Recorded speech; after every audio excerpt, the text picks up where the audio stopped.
Día miércoles 25 a las 0 horas. Bueno, muy buenos días. El rol del ejército en tiempos de crisis, no bélicas, sino otro tipo de crisis, por ejemplo, pandemias.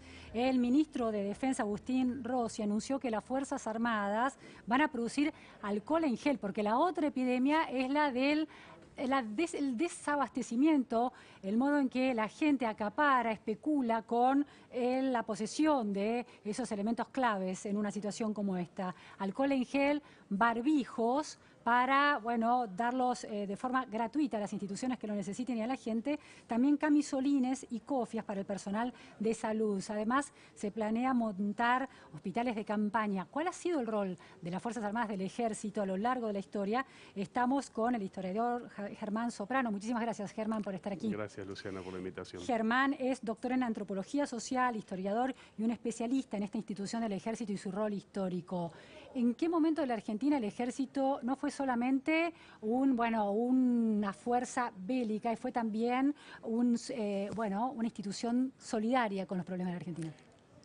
Yo diría contemporáneamente con sus roles específicamente militares y en la defensa, las Fuerzas Armadas, no solo el Ejército, han cumplido histórica y tradicionalmente una función en situaciones de catástrofe, tanto naturales como producidas por el hombre. Sí. Tomemos el caso del Ejército, que es la fuerza que tiene un despliegue en toda la jurisdicción terrestre de la Argentina, respondiendo a una configuración de despliegue propia del siglo XX todavía, con una presencia en todo el territorio. Nosotros vemos que a lo largo del siglo XX y en lo que va del XXI, el Ejército, por ejemplo, ha participado en catástrofes producidas en circunstancias de sismos, en circunstancias de graves inundaciones, en incendios forestales. Pero en la historia, es decir, ¿cuándo nace este rol? ¿Cuándo es la primera vez que el Ejército argentino... Es un rol contemporáneo. Yo diría... El siglo XIX no registra... A ver, el Ejército tiene, si nos concentramos en el caso del Ejército, el Ejército tiene un cambio profundo en su organización, en su función, en su doctrina, en el cambio del siglo XIX al XX.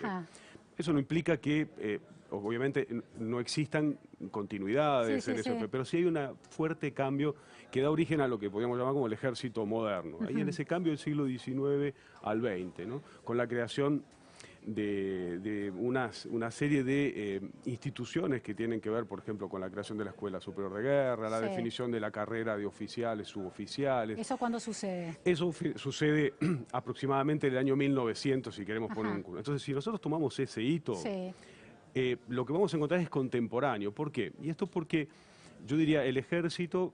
Insisto, podemos concentrarnos en el Ejército, pero con sus particularidades es equiparable a la Armada y a la Fuerza Aérea. El Ejército, contemporáneamente con esas funciones, ha participado en situaciones de crisis porque al mismo tiempo que es una institución que encarna el instrumento terrestre de la defensa, es una institución fundamental del Estado Nacional. Y como tal, en situaciones de crisis, como las que plantean una catástrofe natural o antrópica, el Ejército o la Armada o la Fuerza Aérea, lo que vemos que se constituye una de las capacidades más de las que tiene el Estado Nacional para intervenir en esas del Estado Nacional para extenderse en el territorio con ciertas medidas. Ahora, en ese pasaje del siglo XIX al siglo XX, en el siglo XIX la función original y definitoria era la función militar. A ver, vamos entonces un poco más atrás. Es la función militar, pero también es la fundación de pueblos, es la constitución a partir de el asentamiento en las fronteras de la definición de un espacio sobre el cual existe una jurisdicción real del Estado Nacional Argentina. Las campañas al desierto, efectivamente, o sea, en esa circunstancia, tanto las unidades militares del Ejército que se mueven en el territorio, que todavía muchas de ellas no están asentadas en un lugar fijo, van constituyendo una referencia de lo estatal, así como las escuelas. Y entonces cumplen funciones que exceden lo estrictamente militar.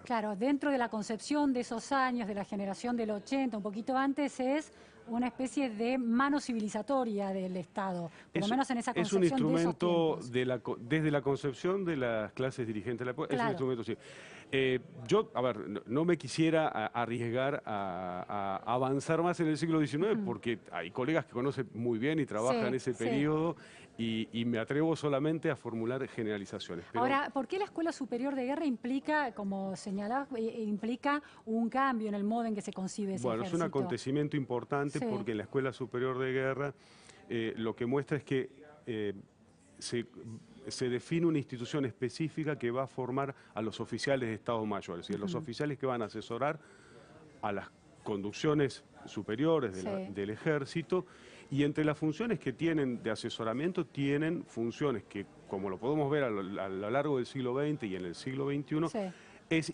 asesorar a un comando militar en circunstancias en las que puede producirse una catástrofe o un contexto de crisis. Bien. Entonces, ese oficial de Estado Mayor es un oficial que también está formado no solo para atender a una circunstancia estrictamente militar o bélica, sino circunstancias en las cuales en una crisis las Fuerzas Armadas se constituyen no solo el instrumento militar de la defensa, sino una institución fundamental del Estado. Entonces ahí las vemos participar no solo en situaciones de catástrofe, también podemos ver la participación del ejército o en campañas de vacunación en el NEA y en el NOA, podemos más recientemente ver al ejército proveer agua potable en comunidades que no tienen acceso al mismo. La comparación con la escuela pública es interesante, ¿no? Esta especie de tentáculo, el Estado, bueno, desplegando sus tentáculos son estas terminales del Estado, la escuela, los ejércitos, los cuarteles, ¿no? Lo que no implica, Luciana, que sea algo necesariamente virtuoso. ¿Por qué digo no necesariamente virtuoso? Porque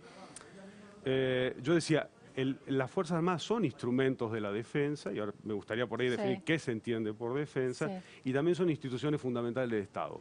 En esas circunstancias críticas en las que el Estado tiene que recurrir a todos sus recursos humanos, materiales, disponibles, es deseable y necesario que el poder político, en este caso el comandante en jefe de las Fuerzas Armadas, que es el presidente, imparta órdenes para emplear ese instrumento en una situación excepcional.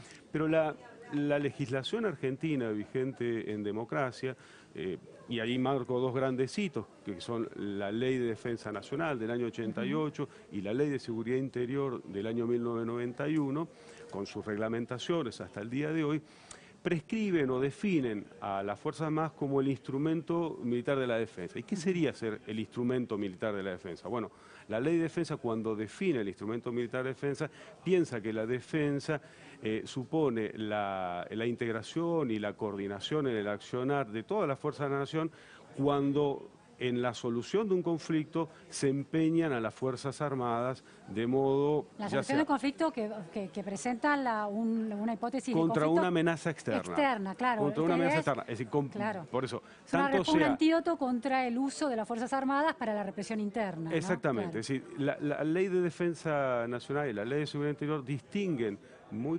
taxativamente ¿qué es la defensa en este sentido? La defensa tiene por finalidad, a su vez, asegurar la soberanía y la integridad del territorio y la independencia nacional, la autodeterminación y la vida y la libertad de sus habitantes, y el empeñamiento del instrumento militar es contra amenazas externas. Pero puede ser usado, su potencial eventuales. En circunstancias pacíficas para que están contribuir normadas a además. O sea, porque justamente tanto la ley, el marco normativo que da la Ley de Defensa, la Ley de Seguridad y en particular también la ley, la que se conoce como la Ley de Reestructuración de las Fuerzas Armadas del año 1998, prescriben o definen lo que serían las misiones subsidiarias de las Fuerzas Armadas, que ese es un punto importante. Ahora, Germán, uno escucha en Estados Unidos que hay un cirujano mayor del Estado que opina en cuestiones de salud pública de una manera muy contundente, es muy escuchado esa institución del cirujano mayor. ¿Existe algo así en la Argentina? Bueno, la Argentina constituyó primero provisionalmente, con una normativa provisional en el año 1881, un cuerpo de sanidad militar de la Armada y del Ejército, que tenía antecedentes, por supuesto, en las guerras de independencia, en la guerra de la Triple Alianza contra el Paraguay, pero constituyó de un modo orgánico, de un modo provisorio, en 1881 un cuerpo de sanidad militar. ¿Intervenía en cuestiones de política pública para los civiles? Efectivamente, digamos? circunstancias, y intervenía tanto porque ese cuerpo se constituyó de modo definitivo en 1888, e intervenía porque, por un lado, porque eran parte de las funciones de participar en esas circunstancias como podían ser las epidemias de fiebre amarilla, ¿no? Pero también porque los propios médicos del sistema de sanidad militar participaban de instituciones que en la época tenían responsabilidades sobre la salud pública incipiente, por el Departamento Nacional de Higiene. Existía un estrecho vínculo entre lo que se pasó a denominar a partir de 1903 como Escuela de Aplicación de Sanidad Militar y luego de 1910 Escuela de Aplicación de Medicina Militar, entre profesores que eran oficiales del Cuerpo de Sanidad Militar, es decir, tenían estado militar, y profesores que estaban en la Universidad de Buenos Aires, en la Facultad de Ciencias Médicas, o militares que eran simultáneamente profesores en la propia facultad. Entonces, ahora, ¿cuál es la lógica detrás de eso? Es la idea de que un cuerpo sanitario, un cuerpo de sanidad militar, médicos que trabajan dentro del ejército, están acostumbrados a situaciones de catástrofe porque están, por ejemplo, en el campo de batalla, asistiendo a heridos en un contexto muy precario y de mucha emergencia, entonces tienen un tipo de preparación que médicos en situaciones normales, en la ciudad, en los hospitales públicos, pueden no tener. ¿Esa es la idea? Bueno, cuando las Fuerzas Armadas preparan a su cuerpo de sanidad militar, tanto oficiales como suboficiales, los preparan efectivamente para situaciones, eventos críticos. Y la preparación para un evento crítico sí supone el aprendizaje de una técnica y la táctica de la sanidad militar en contextos bélicos. Ahora, no hay una aplicación mecánica directa entre lo que es la cirugía de guerra con la salud pública. Lo que sí, digamos, me parece que eso es necesario distinguirlo, ¿no? Es decir, y conforme se fue desarrollando en la Argentina del siglo XX una especialización de funciones entre las instituciones estatales, ya no vemos necesariamente esa circulación que yo te refería de médicos entre ámbitos civiles y militares de fines del siglo XIX. ¿Por qué? Porque cada quien se va especializando en una determinada función. Pero sí lo que podemos saber es que el recurso de que dispone las Fuerzas Armadas en su sistema de sanidad es un recurso que se puede empeñar en estas situaciones críticas, ¿no? Claro. Leía el documento que publicó el Colegio de Resucitadores, terapistas de terapia intensiva y anestesistas de Italia, muy preocupante, muy dramático, que señalaba que la ética que se está poniendo en juego en la situación del coronavirus, en el contexto del coronavirus en Italia, tiene que ver con la medicina de catástrofe, tomando decisiones muy extremas, decidiendo a quién asistir o no, porque los recursos son finitos. No hay respiradores para todos, no hay camas para todos, y están, teniendo en cuenta la gravedad, la edad de los pacientes, para definir a quién entregar esos recursos y dejar morir a unas personas. Es una situación realmente dramática.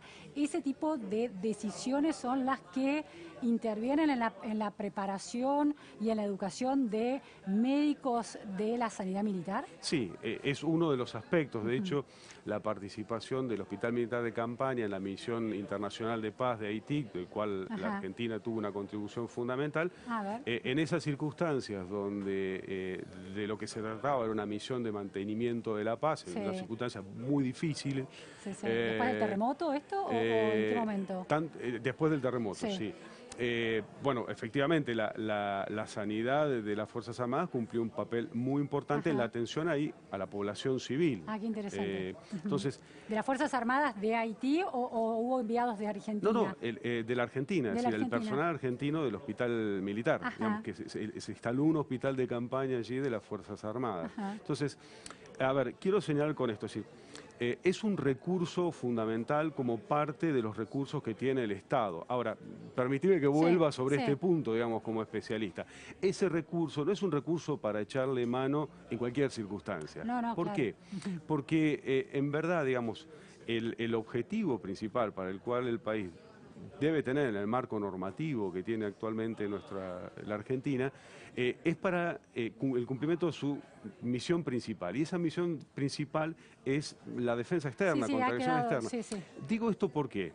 Porque el empleo de esos recursos en misiones subsidiarias también tiene, digamos, tiene un uso excepcional que no puede ser empleado recurrentemente, porque si no eso distrae del cumplimiento de la misión principal. Digo, cuando distrae porque emplea recursos que no debieran ser empleados. Se descuida un objetivo por otro. Bueno, pero la pandemia parece ser un vehículo anfibio, un vehículo blindado de infantería, efectivamente puede ser empleado en circunstancias de una catástrofe natural. Ahora, no es el objetivo, porque eso tiene un desgaste. Y por otro lado... Tengo que cerrar porque tenemos que ir al móvil. No, pero ¿por qué me importa esto? Si insisto en esto. Porque es un recurso del cual dispone el Estado, pero lo que no puede distraer a nuestro país es el uso de ese instrumento para lo que efectivamente es. Y lo que yo percibo, o lo que yo analizo en distintos trabajos, es que ese objetivo, que es atender a la misión principal, ha sido en lo que va del siglo XX descuidado. Bien, muchísimas gracias, Germán, por estas precisiones. Vamos a un corte en la repregunta Noticias a Fondo y enseguida volvemos.